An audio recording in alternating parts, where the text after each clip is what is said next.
हुए सभी साथी जो दूर दूर से अपने ब्रांचों से आए हैं और हमारी अध्यक्षता कर रहे हैं मेहता जी को प्रफुल्ल कुमार का लाल सलाम और आपका क्रांतिकारी अभिनंदन। मैं अपनी बातों को शुरू करने से पहले दुष्यंत कुमार की कुछ पंक्तियां हैं उसको आपके बीच रखना चाहता हूं। हो गई है पीर पर्वत सी पिघलनी चाहिए, इस हिमालय से कोई गंगा निकलनी चाहिए। हंगामा खड़ा करना मेरा मकसद नहीं, मेरी तो मकसद है कि सूरत बदलनी चाहिए, सूरत बदलनी चाहिए। तेरे सीने में ही सही या मेरे सीने में जल रही हो आग तो ये आग जलनी चाहिए। हो गई है पीर पर्वत सी पिघलनी चाहिए, इस हिमालय से कोई गंगा निकलनी चाहिए। साथियों, जैसा कि आपने पंकज जी को सुना, अमर जी को सुना, ब्रजेश जी को सुना, हम ऑफिस बीरर होते हुए भी कुछ नहीं कर पा रहे हैं। हमने तमाम ऑफिस बीरर के मीटिंगों में हमने रमेश्वर जी को, अपने जनरल सेक्रेटरी को बोला कि आप काम का बंटवारा कीजिए, आप इस काम को बांटिए। इसलिए बोला कि वो हमेशा कहते थे कि ये मोबाइल जो है बजते रहता है और हमें फुर्सत ही नहीं मिलता, इतना सारा काम है।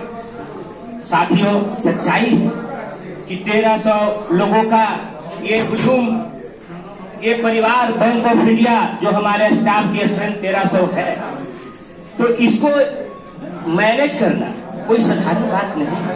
आप अपने घरों में जब 5 सदस्य को अच्छे ढंग से, साथी थोड़ा सा, आप अपने घरों के सदस्यों को 5 आदमी को पूरे जीवन मैनेज करने में लग जाता है और खुश नहीं रख पाते हैं, तो इतने सारे लोगों को अकेले आप कैसे खुश रख पाइएगा।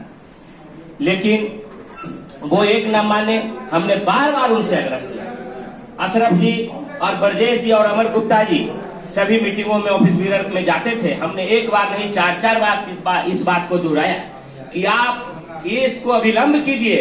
उन्होंने बोला कि मैं प्रधानमंत्री नहीं, मेरा कोई पोर्टफोलियो नहीं जो आपको मैं बांट दूं। अच्छी बात है, आप प्रधानमंत्री होते तो न आपके पास प्रफुल्ल कुमार होता, न आप मेरे पास होते। आप एक जनरल सेक्रेटरी हैं एक संगठन का और चुने हुए जनरल सेक्रेटरी हैं। यह लोकतांत्रिक व्यवस्था है और उसमें हम सभी को बोलने का अधिकार है और बोलेंगे। लेकिन उन्होंने ना तो कुछ काम दिया ना कुछ किया और ऐसी स्थिति आज जोन की हो गई है। सिवान में गया, वहां भी अराजक की स्थिति है। पटना की अराजक की स्थिति है। आपका भागलपुर का सुन रहा हूं, यहाँ भी अराजक की स्थिति है। चारों तरफ अराजकता का महाजाल फैला हुआ है और आने वाले दिनों में संघर्ष इतना व्यापक होने वाला है। अभी आपको केवल सर्विस कंडीशन पर ही चर्चा कर रहे हैं कि हम कितने देर नौकरी करेंगे, कल इसकी भी चर्चा होने लगेगी कि आप रहेंगे कि जाएंगे बैंक में। क्योंकि आउटसोर्सिंग चल चुका है और बैंकों में करेंसी चेस्ट के माध्यम में घुस रहा है, करेंसी चेस्ट के माध्यम से घुस रहा है। ऑफिसराइजेशन में आपको आउटसोर्सिंग घुस रहा है। आप देखे होंगे कि विज्ञापन आया है कि 30,000 25,000 मानदेय पर ऑफिसर रखे जाएंगे।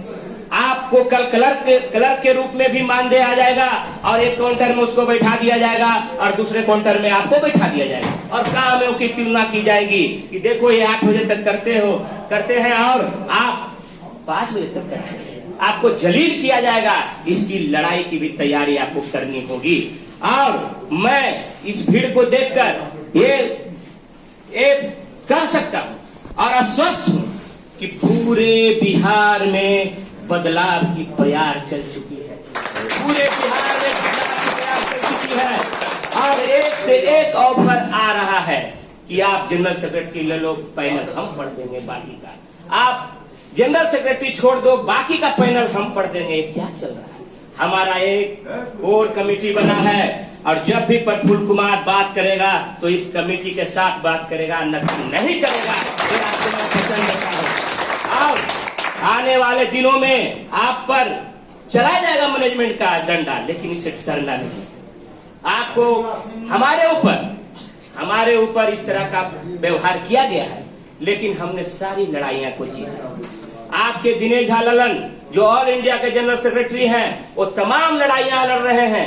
आप सोचते होंगे कि आपका पेट्रोल 2014 में शुरू हुआ और वो 4 लीटर था, आज बढ़ के 20 लीटर और 16 लीटर हो गया है। ये उनकी देन है और ये लड़ाइयों का देन है। अगर कोई जनरल सेक्रेटरी कहता है कि हम विद्वान हैं और चिट्ठी लिख देने से आपकी लड़ाइयां जीती जा सकती है, अगर ऐसी लड़ाइयां चिट्ठी लिखने से जीती जाती तो किसान 1 साल वो सड़कों पर नहीं बैठे होते और वो चिट्ठी लिखते, क्योंकि उनके पीछे एक विद्वानों की फौज थी।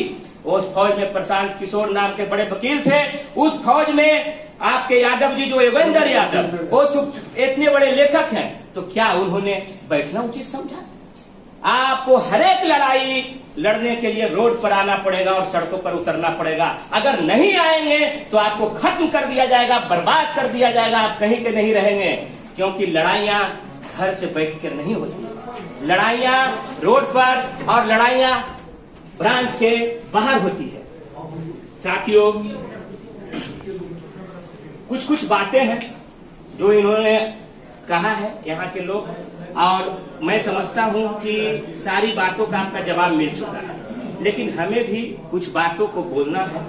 और ये बात है संगठन। अभी कुछ लोग कह रहे थे, मैं लोचन जी के जजों को सलाम करता हूं, शायद वो चले गए, यह चले गए, बोल के चले गए, सुने नहीं। यही दिक्कत है ना, उनके जजों को सलाम करता हूं, लेकिन लोचन जी ऐसे लोग बहुत कम होते हैं जो अकेले लड़ सकते हैं। हमने लड़ाइयां लड़ी हैं मैनेजमेंट से हमने लड़ाइयां लड़ी हैं 8 महीने। बहुत कम लोग होते हैं। संगठन क्यों जरूरी है?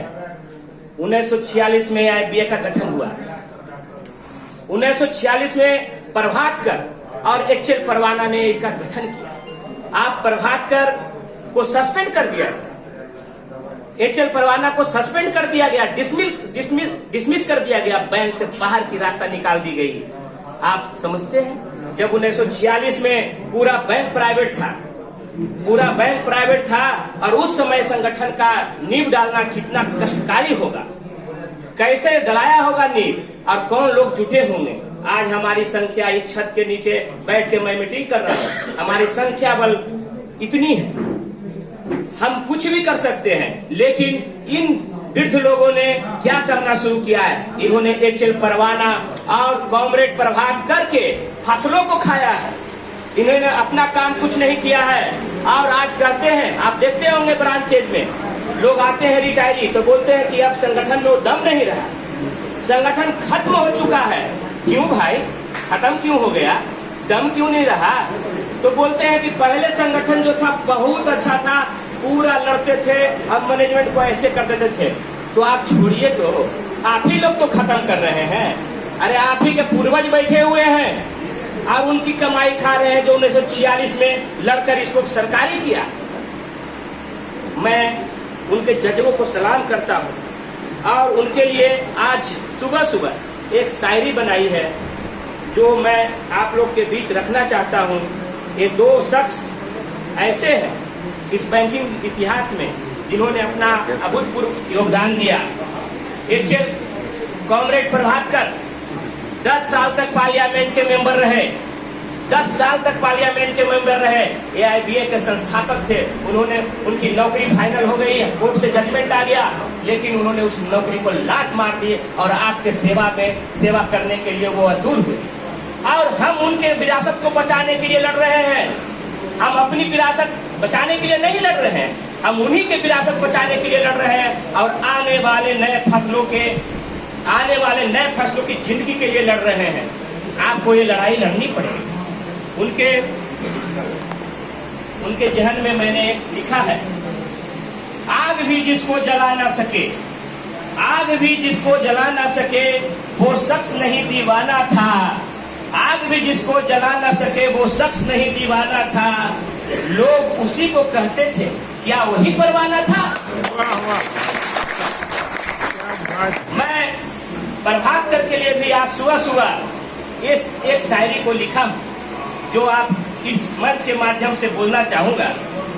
अंधेरे जिसको छू ना सके अंधेरे जिसको छू न सके, कितना भी वो एक अंधेरे जिसको छू न सके, क्या वो भी एक जमाना था? लोग कहते हैं क्या वो प्रभातकर का जमाना था? ये प्रभातकर के लिए है। हमारी आपसे यही गुजारिश है कि हम लोग साथ में आए और मिलकर एक नए संगठन का नींव करें, जिसमें सारी प्रॉब्लम सुना जाएगा, सारी समस्याओं का समाधान निकलेगा। साथियों, आज सोशल मीडिया, हम 3 पोस्ट पर हैं। मैं 3 पोस्ट पर हूँ।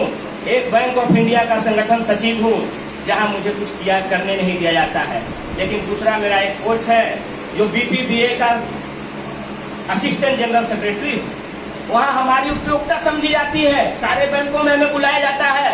एक मैं पोस्ट पर हूँ जो हमारे जनरल सेक्रेटरी अनुरुद्ध कुमार की ऐसी मंशा हुई, उन्होंने क्या ऐसा देखा जो AIBA के सोशल मीडिया टीम के सशक्त सदस्य बनाए, और वो पूरे हिंदुस्तान लेवल पर मात्र 43 लोग ऑल इंडिया से हैं, जिसमें बिहार के 3 लोग हैं, जिसमें मैं भी एक सदस्य। और जब मैं मीटिंगों में बाहर जाता हूँ और लोगों का सुनता हूँ, तो मुझे लगता है कि हमारा बिहार काफी पीछे है। आप समझ सकते हैं कि हमारे फेडरेशन में इतनी बड़ी यूनिट का 3 व्यक्ति या 4 व्यक्ति जा सकता है, लेकिन विगत 12 सालों से ना तो एक का चयन हुआ है, केवल एक ही व्यक्ति गए हैं, वो है रामेश्वर प्रसाद, और किसी को भेजने का काम नहीं किया है।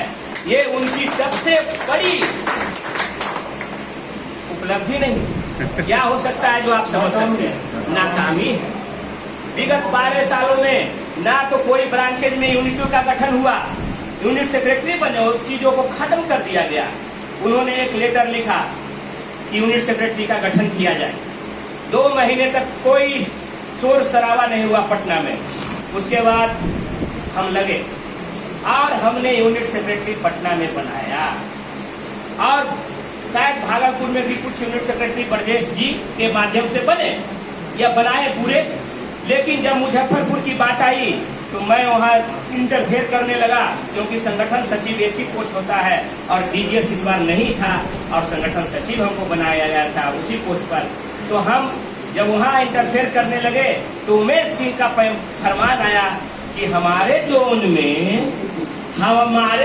में कोई कैसे इंटरफेयर करेगा। अच्छा बात है रे भाई, ये हमारा और आपका क्या है? संगठन का है। हम AIBA के झंडे को बुलंद करते हैं, ये हमारा और आपका क्या होता है? व्यक्ति विशेष का थोड़ा मैंने छोड़ दिया। एक भी बना गुप्ता जी नहीं बना। खैर, ये सब तमाम बातें हैं। अभी क्या कहा जा रहा है, बेतिया में घूर रहे हैं उमेश सिंह और बोले जा रहे हैं कि एक आदमी उनसे पूछ दिया, 2-4 आदमी, कि प्रफुल्ल कुमार को क्यों नहीं लाते हैं। तो उनका जवाब था, और प्रफुल्ल कुमार के साथ इतना न्याय हुआ तो आप क्यों नहीं उसको रोक पाए? तो उनका जवाब था कि उसने 1.5 लाख रुपया जबरदस्ती कस्टमर का अपने खाते में ले लिया है। वाह, 1.5 लाख अगर हम खाते में ले लेते कस्टमर का, तो क्या हमारी नौकरी सुरक्षित रहती? और क्या हम आपके बीच बात करते? और ये संगठन उसके बाद एक लेटर निकाला था 400 रुपया तहसील का, तो इस पर क्या राइट था? अगर मैं चोर था तो हमारे पक्ष में आप 400 रुपया क्यों तसले? और उस पैसे का कहाँ उपयोग किए भाई साहब, जरा बता दीजिए। लोगों का पैसा है। यहाँ परेशानियां बहुत है। लोग फोन करते हैं, चूंकि जानते हैं कि ऑल इंडिया का जनरल सेक्रेटरी से हमारी थोड़ी संबंध अच्छी है, मैं उनके माध्यम से काम करवाता हूं, लेकिन खराब लगता है। खराब इसलिए लगता है कि वो इतने बड़े शख्स हैं जो आपकी यूनिट को नहीं देख रहे हैं। वो 26-27 यूनिटों को देख रहे हैं पूरे ऑल इंडिया में, और एक बिहार के सारे लड़के उनको फोन करते हैं। इतनी खराब स्थिति है, आप समझिए। और उनको कैसा लगता होगा कि जो विरासत हमने बनाया है वो विरासत अच्छा है, इसको बचाने की जरूरत है, भागने की जरूरत नहीं है। सोशल मीडिया पर आप लोग एक्टिव नहीं है, सारे लोग को व्हाट्सएप पर जोड़ना है।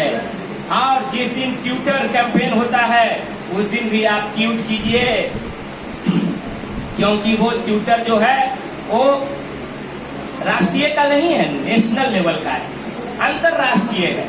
तो आपका दिखता है कि आपका विरोध पूरे ऑल इंडिया में दिखता है, नेशनल लेवल पर दिखता है, तो उसमें आप भागीदार बनिए। वो घर से करना होता है, रोड पर नहीं निकलना होता है। उसके लिए कोई छुट्टी नहीं लेनी होती है, केवल एक ट्वीट और हैश बटन दबाना है। आज सोशल मीडिया इसलिए जरूरत है क्योंकि चार्ल्स डार्विन का नाम सुने होंगे। उन्होंने कहा था कि अगर समय के साथ आप बदले नहीं तो आप समूल नष्ट कर दिए जाएंगे, खत्म कर दिए जाएंगे। प्रकृति का ये नियम है। तो AIBA ने समय के साथ अपने को बदलने का फैसला किया और सोशल मीडिया जैसे चीज सशक्त माध्यम का गठन किया। हम लोगों को भी इस संगठन को बचाने के लिए इस चीज इस व्यवस्था को बदलना होगा, नहीं तो चार्ल्स डार्विन का जो सिद्धांत है वो 100% सत्य हो जाएगा और आपका संगठन विघटित हो जाएगा। ये मेरा दावा है।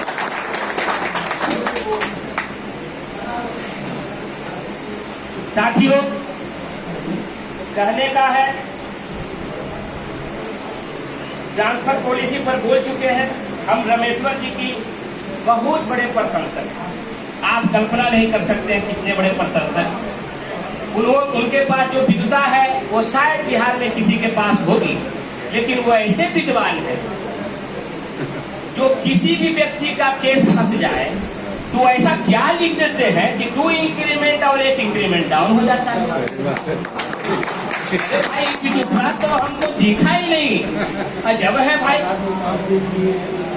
वो कुछ साथी हैं जिनका मैं नाम लेना चाहता हूं। जावेद अख्तर डिसमिसल हो गया। अशरफ जी, जावेद अख्तर डिसमिसल हो गया। राकेश कुमार डिसमिसल हो गया। किन कारणों से? जावेद अख्तर 2 साल बैंक ज्वाइन नहीं किया तो डिसमिसल हो गया। क्या छुट्टी के प्रावधान नहीं है? राकेश कुमार 14,000 का लेन देन का फ्रॉड का केस बना और उन्होंने अपने जिसके साथ फ्रॉड हुआ था उसका हाफी डिपिट है कि ऐसा कुछ नहीं हुआ है, ये सही है, वो भी डिसमिसल हो गया। उसके बाद वरुण कुमार केसरी शाखा, वो भी डिसमिसल हो गया। नीतीश कुमार आपसी झंझट के कारण पनिशमेंट खा गया। अभी कितना इंक्रीमेंट डाउन होगा उसकी इंतजार है और उसकी ट्रांसफर सुदूर ब्रांचेज में कर दी गई है। रंजीत कुमार, ओम प्रकाश नंद, संतोष कुमार, सुजीत कुमार, ऐसे बहुत नाम हैं। कितने नामों को गिनवाएंगे आप? और एक नाम प्रफुल्ल कुमार का। जब मैं इस संगठन में आया तो इन सब चीजों को देखा, बारीकी से देखा कि हो क्या रहा है, तो मुझे पता चला कि ये गलत हो रहा है। आप डिसमिस हो जाते हैं, सस्पेंड हो जाते हैं और उसके बाद आप सिसक कर 2 इंक्रीमेंट 1 इंक्रीमेंट डाउन हो जाता है और सिसक कर अपनी सिस्कियां बंद कमरे में ही समाप्त कर देते हैं।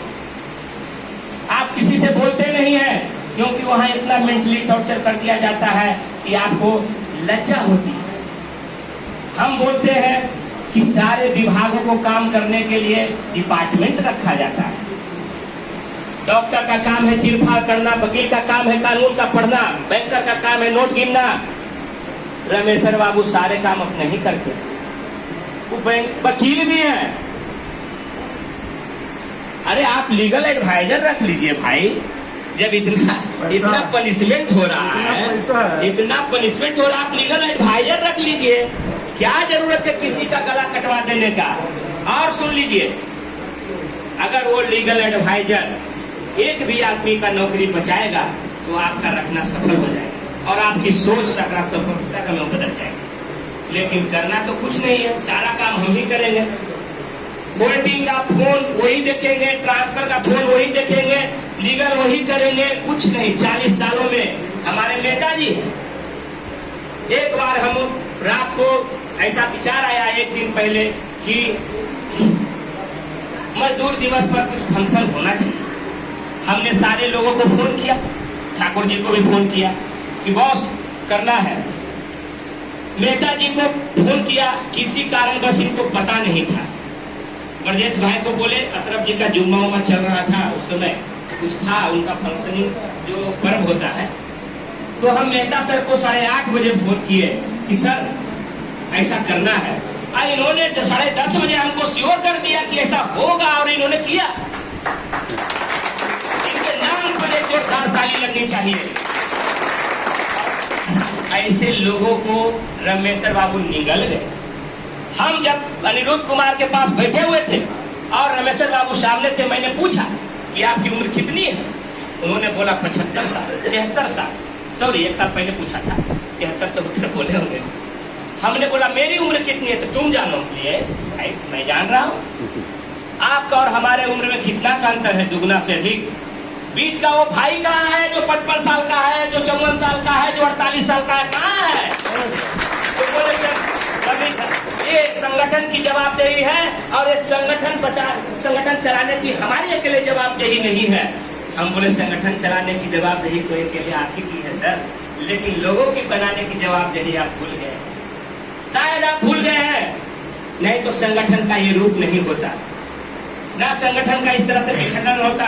ऐसे ऐसे क्रांतिकारी साथियों को उन्होंने निकालने का काम किया है। सैकड़ों है बैंक ऑफ इंडिया में टैलेंटेड, एक से बढ़ के एक लोग हैं। आप ही लोग में बहुत सारे लोग हैं जो नेता बन सकते हैं, अभिनेता बन सकते हैं, गाना गाते होंगे, एक से एक कलाकारी होगा। क्योंकि जब मैं ट्रेनिंग सेंटर में गया था नोएडा, तो वहाँ देखा था इस चीजों को, और हमने सोचा था कि गजब है यार, तो भयंकर है, गाता भी है, चित्रकारी भी करता है, तो ये चीज को समझना होगा आपको। परेशानियां दोस्तों बहुत है। मैं एक बोलना चाहूंगा, एक शायरी के माध्यम से आप लोगों को।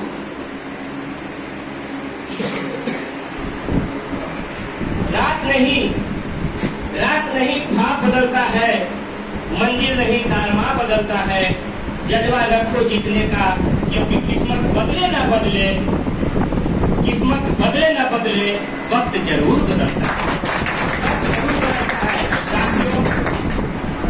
बहुत सारी चीजें हुई, और अंत में क्योंकि मुझे 3 बजे निकलना भी है और समय भी ज्यादा हो रहा है, बातें तो बहुत है, सर्कुलर पढ़ने लगेगा तो 4 घंटा 5 घंटा लगेगा। कार्यशाला का आयोजन नहीं हुआ, बैंक में ऐसी मीटिंगों की आयोजन नहीं हुई, कोई बताने वाला नहीं होगा जो पंकज जी ने आप लोग को बताया। तो आप लोग की अज्ञानता की घेर इतनी बढ़ चुकी है कि उससे दब चुके हैं, और मैनेजर के इशारों पर ताता थैया कर रहे हैं। ऐसी कोई बात नहीं है जो आप ताता थैया करेंगे और वो नचाएंगे और ढोलक बजाएंगे, आप नचेंगे। मैंने भी देखा है बहुत सारी चीजों को। इस चीजों को बदलने की जरूरत है, और मैं अपनी बातों को समाप्त करने के पहले आप तमाम लोगों से अपील करता हूं और एक बात को बोलता हूं। 100 में 90 युवा है, 100 में 90 युवा है, 90 भाग हमारा है। युवाओं ने ललकारा है, ये अधिकार हमारा है। और हम लास्ट में जय युवा का नारा देकर यहाँ से जा रहे हैं, और मैं जानता हूं कि ये जीत सुनिश्चित है।